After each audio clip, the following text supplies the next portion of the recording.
আসসালামু আলাইকুম সবাইকে। কেমন আছেন সবাই? টুকটাক করে প্রিপারেশন নিচ্ছি জবের পাশাপাশি। তাই ভাবলাম যে নিজে যেগুলো পড়াশোনা করছি সেগুলো একটা রেকর্ডিংও রাখি। যাতে সময় যেহেতু হাতে কম থাকে, পড়াশোনার পাশাপাশি নিজেরটা নিজে শুনেও পরবর্তীতে মনে রাখতে পারি। এক্ষেত্রে যেটা দেখা যায় যে আমি যেটা চেষ্টা করি সবসময় সেটা হচ্ছে যে আমাদের যে সকল চ্যাপ্টারগুলো একটু বেশি গুরুত্বপূর্ণভাবে সবসময় কোয়েশ্চেন আসে সেই চ্যাপ্টারগুলো আমি আগে পড়াশোনা করার চেষ্টা করি।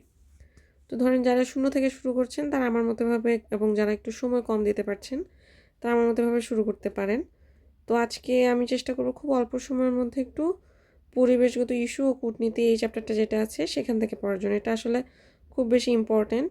সামনে 50 বিসিএস আসছে, সেই বিসিএসে দেখা যাচ্ছে যে বিসিএস যে ইয়ে COP30 যে জায়গাটা আছে সেই জায়গা থেকে অবশ্যই কিছু না কিছু প্রশ্ন আসবে, সেই জায়গাটা অবশ্যই দেখে যাবেন। পাশাপাশি যদি শুরু করি একদম শুরু থেকে, দেখা যাক কতটা আজকে পড়তে পারি। তো এখানে ইম্পর্টেন্ট কিছু তারিখ আমি দিয়ে রেখেছি। পরিবেশ বিষয়ক দিবস যে বিষয়গুলো আছে সেটা সম্পর্কে একটু পড়ি। 2 ফেব্রুয়ারিতে ইম্পর্টেন্ট হচ্ছে বিশ্ব জলভূমি দিবস, 3 মার্চ বন্যপ্রাণী দিবস, 23শে মার্চ বিশ্ব আবহাওয়া দিবস, 22 এপ্রিল ধরিত্রী দিবস বা আর্থ ডে যেটাকে বলা হয়, 22শে মে আন্তর্জাতিক জীববৈচিত্র্য দিবস, 5 জুন বিশ্ব পরিবেশ দিবস, 11 জুলাই বিশ্ব জনসংখ্যা দিবস। এ জায়গায় একটু দেখে রাখবেন, জাতীয় জনসংখ্যা দিবস হচ্ছে আমাদের 2 ফেব্রুয়ারি। বিশ্ব এবং জাতীয় এটার তফাৎ তো নিশ্চয়ই জানেন, না জেনে থাকলে একটু দেখে নেবেন। বিশ্ব মানে হচ্ছে সারা বিশ্বে যেটা পালন করে থাকে, যে দিবসটাকে একযোগে পালন করে থাকে সেটা হচ্ছে বিশ্ব দিবস।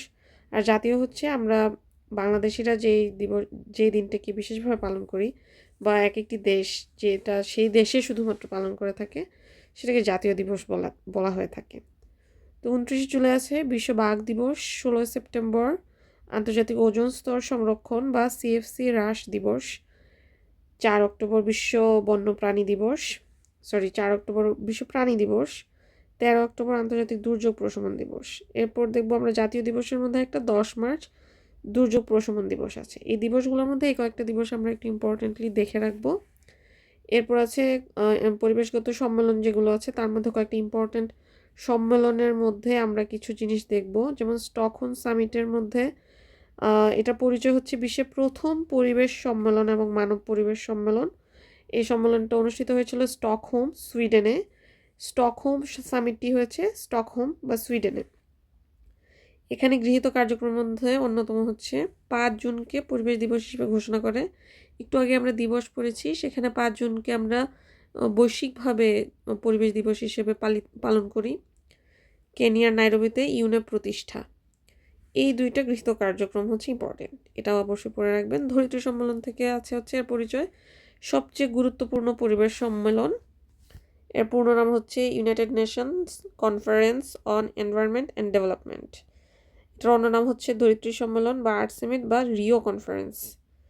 এটার লক্ষ্য ছিল হচ্ছে জলবায়ু পরিবর্তনের ঝুঁকি থেকে পৃথিবীকে রক্ষা করা। এজেন্ডা 21 এই সম্মেলনে গৃহীত হয়, যেটার মধ্যে হচ্ছে 21 শতকের পৃথিবীকে বিপর্যয়মুক্ত রাখাকে সামনে রেখে প্রণয়ন করা হয়েছে এই এজেন্ডা 21। বাংলাদেশের ফারাক্কাবাদ এজেন্ডা 21-এর অন্তর্ভুক্ত। এরপর আমরা দেখবো হচ্ছে বিশ্ব টেকসই উন্নয়ন সম্মেলন, অর্থাৎ হচ্ছে এর আনুষ্ঠানিক নাম world summit on sustainable development, WSSD। অন্য নাম হচ্ছে জোহানেসবার্গ সামিট বা আর্থ সামিট +10 অ্যান্ড রিও +10। আমরা ধরিত্রী সম্মেলনটা দেখলাম, রিও কনফারেন্স। রিও +10 হচ্ছে আমাদের বিশ্ব টেকসই উন্নয়ন সম্মেলন। এরপরে আমরা কনফারেন্স অফ দ্য পার্টিস মানে COP এটা দেখব। পরিচয় হচ্ছে জাতিসংঘের বার্ষিক জলবায়ু সম্মেলন, প্রতি বছর এটা অনুষ্ঠিত হয়। অংশগ্রহণকারী দেশ হচ্ছে UNFCCC ভুক্ত দেশসমূহ। COP15 এটাতে গৃহীত কার্যক্রমগুলো দেখব।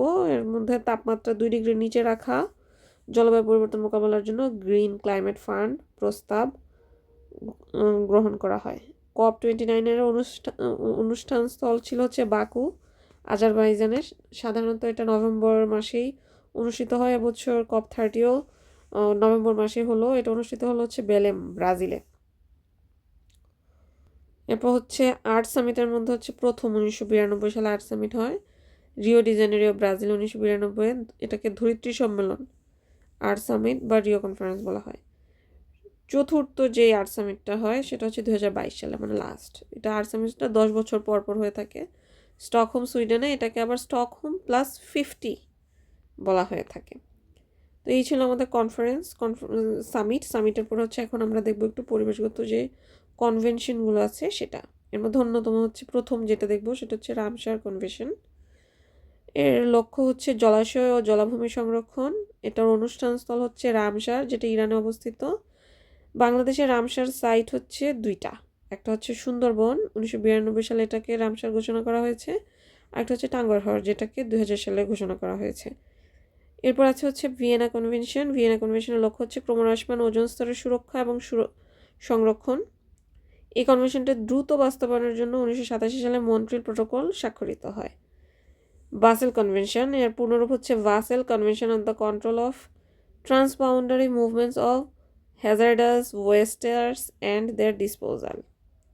এটার স্থান হচ্ছে বাসেল, সুইজারল্যান্ড। লক্ষ্য হচ্ছে বিপজ্জনক বর্জ্যের পরিমাণ ও বিষাক্ততা হ্রাস, বর্জ্য পরিবহন করে সংশ্লিষ্ট দেশের সীমানার বাইরে সমুদ্রে নিক্ষেপের প্রবণতা নিয়ন্ত্রণ এবং বর্জ্য উৎপাদনস্থলের যত নিকটে সম্ভব নিক্ষেপ ও নিষ্কাশনের ব্যাপারে পরিকল্পনা প্রণয়ন করা। জীববৈচিত্র্য সংক্রান্ত কনভেনশন, সিবিডি।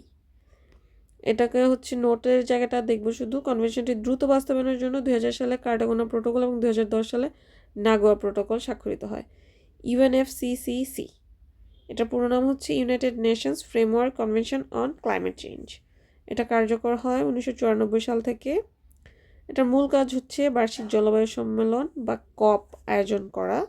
এর উদ্দেশ্য হচ্ছে গ্রিনহাউস গ্যাস হ্রাস করা। এরপর আমাদের যে পরিবেশগত চুক্তি বা প্রোটোকলগুলো আছে সেগুলো একটু দেখবো। এটার মধ্যে প্রথমে আছে হচ্ছে আমাদের মন্ট্রিল প্রোটোকল। এটা লক্ষ্য হচ্ছে ওজোন স্তর ক্ষয়কারী বস্তু সামগ্রীর উৎপাদন, বিপণন ও ব্যবহার বন্ধ করা। এটা অনুষ্ঠান স্থল হচ্ছে মন্ট্রিল, কানাডা। স্বাক্ষর হচ্ছে 16 সেপ্টেম্বর 1987। এটা কার্যকর হয় 1 জানুয়ারি 1989 থেকে। কিগালি অ্যামেন্ডমেন্টটা এখানে মন্ট্রিল প্রোটোকলে দেখে রাখবো আমরা। 2016 সালে অক্টোবরে রুয়ান্ডার কিগালিতে মন্ট্রিল প্রোটোকলের 28তম সভা অনুষ্ঠিত হয়। এই সভার মাধ্যমে 2047 সালের মধ্যে হাইড্রোফ্লোরোকার্বনের পরিমাণ 80% পর্যন্ত হ্রাস করার লক্ষ্য নির্ধারিত হয়। এরপর আছে হচ্ছে কিয়োটো প্রোটোকল, যেটা অ্যাকচুয়ালি অনেক বেশি ইম্পর্ট্যান্ট। এটা খুব ভালোভাবে পড়ে দেখবেন আপনারা অবশ্যই। এটা পূর্ণরূপ হচ্ছে Kyoto protocol to the United Nations framework convention on climate change, অর্থাৎ Kyoto protocol to the UNFCCC. এটার স্থান হয় জাপানের প্রাচীন রাজধানী কিয়োটোতে। এটা লক্ষ্য হচ্ছে বৈশ্বিক উষ্ণায়ন রোধে 1990 সালের স্তরকে ভিত্তি করে ধরে নিয়ে উন্নত দেশগুলোকে তাদের 6টি গ্রিনহাউস গ্যাসের যৌথ নিঃসরণ 5.2% হ্রাস করবে। এটার অ্যানেক্স 1টাতে ছিল হচ্ছে শিল্প প্রধান 42টি দেশ ও ইউকে বুঝায় এরা বেশি কার্বন নিঃসরণ করে। এই জন্য অ্যানেক্স 2তে ছিল হচ্ছে উন্নয়নশীল 24টা দেশকে বুঝায় অপেক্ষাকৃত কম কার্বন নিঃসরণকারী। নন অ্যানেক্স কান্ট্রিজ হচ্ছে বৈশ্বিক উষ্ণায়নের জন্য যারা দায়ী নয় এমন দেশসমূহ। এটা নোট হচ্ছে কার্বন ট্রেডের ধারণা দেওয়া হয় কিয়োটো প্রোটোকলে। কার্বন ট্রেডটা কি একটু দেখে নেই। বিষয়বস্তু হচ্ছে বায়ুমণ্ডলের কার্বন ডাইঅক্সাইড কম নিঃসরণের জন্য রাষ্ট্রগুলোর মধ্যে একটা ক্রেডিট বিনিময়ের নাম কার্বন বাণিজ্য। অর্থাৎ কার্বন নিঃসরণ যারা বেশি করে সেই দেশগুলো অধিকতর কার্বন নিঃসরণকারী অধিকার লাভ করে এবং কম কার্বন নিঃসরণকারী রাষ্ট্রের অতিরিক্ত কার্বন অর্থের বিনিময়ে কিনবে। অর্থাৎ ধরেন ইউএসএ বা রাশিয়া বা জার্মানি, ওরা হচ্ছে বেশি কার্বন ডাইঅক্সাইড উৎপাদন করে। তারা বাংলাদেশের মতো উন্নয়নশীল রাষ্ট্র বা যারা হচ্ছে কার্বনটা কম উৎপাদন করে তাদেরকে কিছু অর্থ দিবে। এটাকে বলা হয় কার্বন ট্রেড, যেহেতু আমরা কম উৎপাদন করছি এরকম। কার্বন ট্যাক্স প্রথম চালু করে হচ্ছে ফিনল্যান্ড, 1990-এর দশকে চালু করে কার্বন ট্যাক্স। কার্বন ট্যাক্সটা জেনে রাখবেন, বিস্তারিত আর একটু দেখে রাখতে পারেন, গুগল করে জেনে নিতে পারেন। এরপরে আছে কার্টাগোনা প্রোটোকল। এটার অপর নাম হচ্ছে জৈব জ্বালানি নিরাপত্তা বিষয়ক প্রোটোকল। 2000 সালে এটা স্বাক্ষরিত হয় মন্ট্রিল, কানাডায়। এটা কার্যকর হয় 2003 সাল থেকে। এরপর আছে হচ্ছে নাগোয়া প্রোটোকল, বন্যপ্রাণী সংরক্ষণ প্রোটোকল, স্বাক্ষর করে 2010 সালে, কিন্তু কার্যকর হয় 2014 সালে। স্বাক্ষরিত হয় জাপানের নাগোয়ায়। প্রোটোকলটি 1992 সালে কনভেনশন অন বায়োলজিক্যাল ডাইভার্সিটি বাস্তবায়নে স্বাক্ষরিত হয়।